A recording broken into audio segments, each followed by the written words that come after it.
So, good morning everybody. Thank you, Philip, for this nice introduction. Thank you for St. George's and everybody who has come here. My name is Daniel González. I come from Spain, and today I'm going to talk about the importance of land. We're going to see first a small video who talks about the topic that I address in this presentation. Land is the foundation of our societies. It is the engine of economic growth. We build our homes on land, we transport goods by rail and road across the land, we grow our food and produce our energy on the land. Land filters our water and brings it to our taps. Why then do we take land for granted? Why do we degrade this life-giving asset? Why do we misuse it and treat land like dirt? Every year we're losing 24 billion tons of fertile soil, 13 million hectares of forest. Sprawling cities and slums are covering some of our most fertile and productive land. Fortunately, we can wake up to a land degradation-neutral world. We can create the future we want in two simple ways. We can protect what we have left and fix much of what we have destroyed. Where landscapes are underperforming, we can make them more productive. Where they're sick and tired, we can restore them to health. We have the knowledge, we have the experience.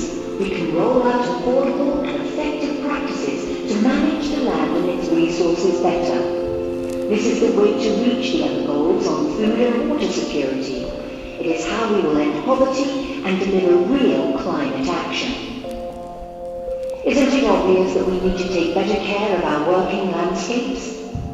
Let us invest and protect the land, the foundation of all life, to achieve sustainable development for all.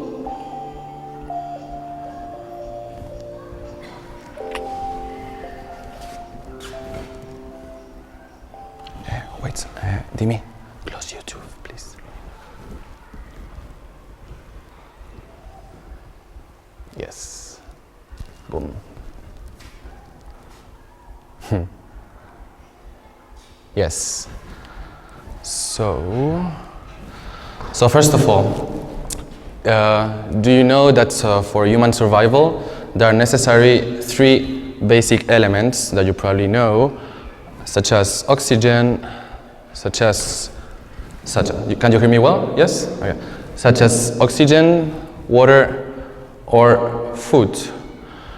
Do you know how much time can humans on average spend or survive without these 3 basic elements? We're going to start with oxygen. How much time, say a number, how much time can humans be without oxygen? 2 minutes. 2? 12 minutes? Okay, so without oxygen we can, on the average, 6 minutes more or less. Now without water. A week? 3 days. So without water, we can spend 6 days on the average. And without food, month, more or less? Yes. 60 days, okay? So which is the common denominator of oxygen, water, and land? A productive, sustainable, and healthy land. So, where are we? I'm going to show you a few illustrative examples as regards land, water, and the impact on people of current global trends. So, first of all, as regards land itself, the following diagram shows the global status and trends as regards land degradation. As you can see, more than 2/3 of the total trend is following a negative process, and just 10% of the total amount of land which exists in the world is following a positive process. As regards the following map that we don't see pretty well, but you can see actually that those areas in orange and red are those that are highly vulnerable due to desertification. So actually you can see that land degradation is not something locally which happens in deserts or something, is just a global challenge that we must address.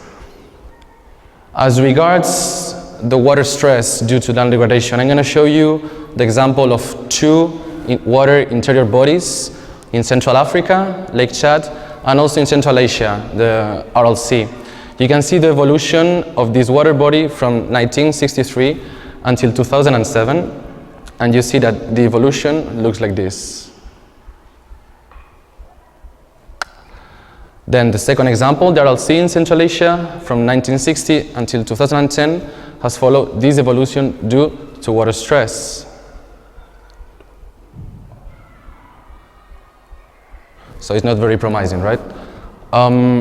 As regards the impact on people, I'm going to show you what is the direct correlation between desertification vulnerability in Central Africa, in this area in 2008, the same location for a context of instability and food riots in the same period in the same area, and unfortunately also terrorist attacks in 2012 due to the scarcity of natural resources. So you can see that actually what happens with land has a direct impact on people and can occur, environmental migration and so on and so on. So is there any strategy to try to halt and tackle global land degradation? As you can probably know, the United Nations have stated the Sustainable Development Goals. It's a global and supranational roadmap which has 17 sustainable goals with specific targets. We're going to just focus on Sustainable Development Goal number 15, and more concretely, target 15.3, which addresses directly the issue of land degradation and to tackle desertification. If we understand the impacts which land can do with the rest of SDGs, we can see that actually land stands directly to impact into poverty, as I said before, food security. So, in consequence, quality education, gender equality, decent work and economic growth, and of course it stands up for reducing inequalities. At the same time, you can see that due to land, it produces food, so you are fighting hunger, you are producing good health and well-being conditions, and responsible consumption and production. As I mentioned before, land has a direct impact on to have a clean and available water infrastructure, also the availability of alternative renewable sources of energy.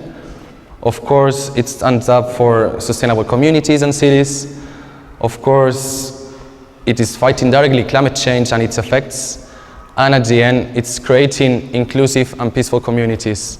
So if you see out of 17 SDGs, so Sustainable Development Goals, land is impacting directly 13 out of 17. So you can understand what is the importance, right? Now, is there any scientific framework or instrument which addresses directly land degradation neutrality? So the answer is yes. So the UNCCD has stated this concept as one of the flagship scientific frameworks, and is based on the following principle.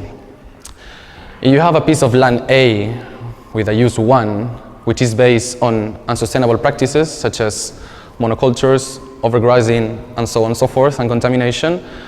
This land must be balanced with another piece of land with the same characteristics, the same use, but doing, in this case, sustainable practices such as agroforestry, sustainable extensive pastoralism, etc., etc. The objective of this scientific instrument is to halt the ongoing loss of productive land, and the focus is on us, people, and our availability to reach natural resources. So it has to be us, the people, you guys, us, the others outside, the one who got to state and propose sustainable land management techniques, restore damaged ecosystems, mobilize, finance and resources, and monitor these status and trends. So what are the future perspectives as regards land degradation? Nowadays, in 2018, do you know how many people live on planet Earth, approximately? Raise your hand. Raise your hand. 7 billion, okay? So if each of one of these icons is considered 1 billion, currently we're 7.6 billion, so more or less as you said. And the projection for 2050, it shows this. We're going to be 10 billion people. That's the projection.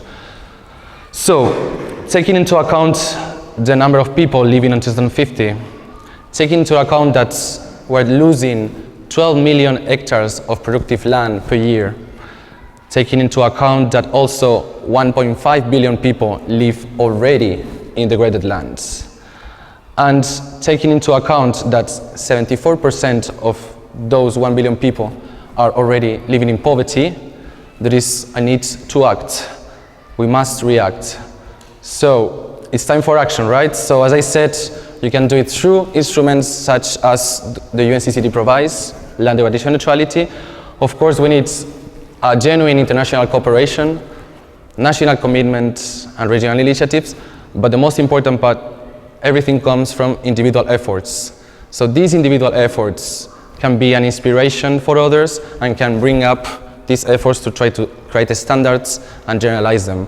And these individual efforts that follow this bottom-up approach come from people like you, from people like us, and for also the others who are outside. So are you guys ready to take this challenge? So this is all. Thank you.